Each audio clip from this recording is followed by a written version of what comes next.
ناظرین السلام علیکم۔ آج کی ویلاگ میں ہم آپ کو بتائیں گے کہ پاکستان میں جو دہشت گردی کی جو موجودہ لہر ہے، بالخصوص خیبر پختونخوا اور خیبر پختونخوا کے قبائلی اضلاع میں، تو اس کی وجوہات کیا ہے۔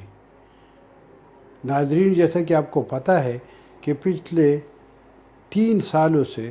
بلکہ 3.5 سالوں سے زیادہ عرصہ ہو گیا جہاں کابل میں امارت اسلامی یعنی طالبان کی حکومت قائم ہے۔ ان طالبان پر پاکستان کی طرف سے کافی دباؤ ہے کہ وہ کالعدم تحریک طالبان پاکستان، جن کی قیادت وہاں پر افغانستان میں ہے، ان کو کنٹرول کر دے، یا تو ان کو روکے یا ان کے خلاف کارروائی کر دے یا ان کو گرفتار کر کے ہمارے حوالے کیا جائے۔ تو اسی وجہ سے وہاں کے جو ٹی ٹی پی والے ہیں وہ بہت زیادہ مایوسی کا بھی شکار ہوئے ہیں، اور ان کی وہ جو کابل میں یا کابل کے علاوہ دیگر پاکستان کی سرحدوں کے ساتھ نزدیکی علاقوں میں ان کے جو کمانڈر یا جنگجو رہ رہے تھے، تب وہ اسکیٹر ہو چکے ہیں۔ ان کے بارے میں یہ اطلاعات ہے کہ وہ ایران کی ساتھ مغربی علاقوں میں، اسی طرح شمالی علاقوں میں جو مزار شریف بلخ کے علاقے ہیں وہاں پر چلے گئے، کچھ جو ہے وہ ایران کی جو فرا اور ہیلمند پراونسز ہے وہاں تک پہنچ چکے ہیں۔ ان کی سرگرمیاں تقریباً بہت حد تک کم ہو چکی ہے، مگر جب وہ پاکستان کی جانب سے ٹی ٹی پی کے خلاف دباؤ کو دیکھا گیا تو وہاں پر چند مہینے پہلے ایک اور تنظیم اتحاد مجاہدین پاکستان کے نام سے بنا ہے، اور یہ ایک اتحاد ہے۔ اس میں 3 مختلف گروپس ہیں، جس میں ایک ہے حرکت انقلابی اسلامی پاکستان، اور دوسرا گروپ ہے شورائے مجاہدین شمالی وزیرستان حافظ گل بہادر، اور تیسرا گروپ جو ہے وہ ہے لشکر اسلام باڑہ خیبر ایجنس خیبر۔ پرانے زمانے میں خیبر ایجنسی تھا، تو اسی وجہ سے یہ ابھی تک کاغذات میں ہے کہ لشکر اسلام باڑہ خیبر ایجنسی، جس کے سربراہ منگل باغ تھے، اور منگل باغ صاحب کا انتقال ہوا ہے۔ وہ امریکن ڈرون میں کا نشانہ بنے تھے، مگر اس کا گروپ موجود ہے، اس کے لوگ بھی موجود ہیں۔ تو یہ کہا جاتا ہے کہ اس اتحاد کی ذریعے اب ان سے منسلک جتنے بھی جنگجو ہیں تو وہ ان کی کوشش ہے کہ پاکستان میں جو دہشت گردانہ سرگرمیاں ہیں وہ تیز تر ہو، اور اسی وجہ سے اگر آپ دیکھیں تو شمالی وزیرستان میں، جنوبی وزیرستان میں ملحقہ جو اضلاع ہے بنوی ہے، لیکن مروت ہے،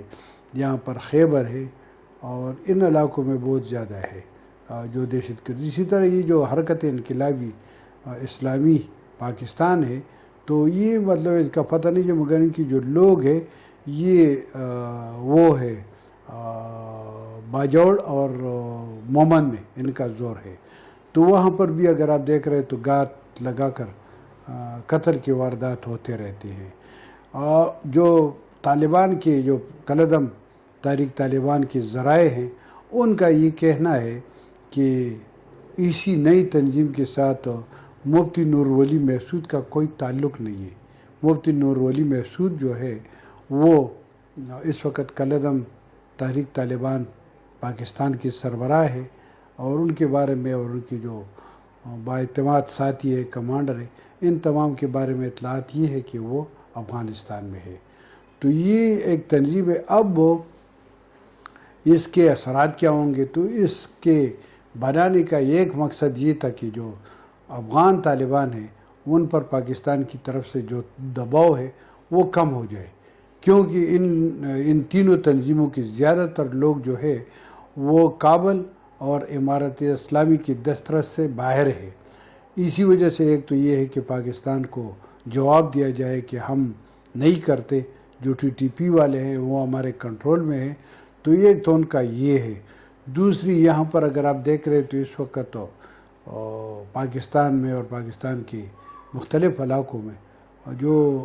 سیاسی اور معاشی طور پر بھی حالات اتنی زیادہ مستحکم نہیں ہے، تو اسی وجہ سے اس نئے اتحاد کے ذریعے حالات سے فائدہ اٹھانے کی کوشش کی جا رہی ہے۔ اب دیکھنا یہ ہے کہ سیکورٹی ذرائع کیا کر رہے ہیں، کیونکہ اگر آپ دیکھ رہے ہیں تو یہاں پر مطلب ہے آج بھی لیکی مروت میں 2 افراد کا گھات لگا کر قتل کا واقعہ ہوا ہے۔ کل رات تیرا میں خیبر میں 3 نوجوانوں کو اغوا کیا گیا تھا، اور آج صبح ان کی تینوں کی لاشیں ملی ہیں۔ تینوں نوجوان تھے، ایک ہی قبیلے سے ان کا تعلق ہے، اور ان کے بارے میں وہاں تیرا سے جو آمدہ اطلاعات ہے اس کے بارے میں یہ کہا جا رہا ہے کہ ان کو جاسوسی کے الزام میں قتل کیا گیا ہے۔ ابھی تک اس دونوں واقعات کی ذمہ داری کسی نے قبول نہیں کیے، مگر حکام اور قبائل کا کہنا ہے کہ یہ ان عسکریت پسندوں کی کارروائی ہے جو اپنے آپ کو طالبان یا طالبان کے اتحادی کہتے ہیں۔ شکریہ ناظرین، ہمارے ساتھ جڑے رہیے، اجازت دیجیے۔ ساتھی کیمرہ مین عمر الہی کے ساتھ شمیم شاہد کو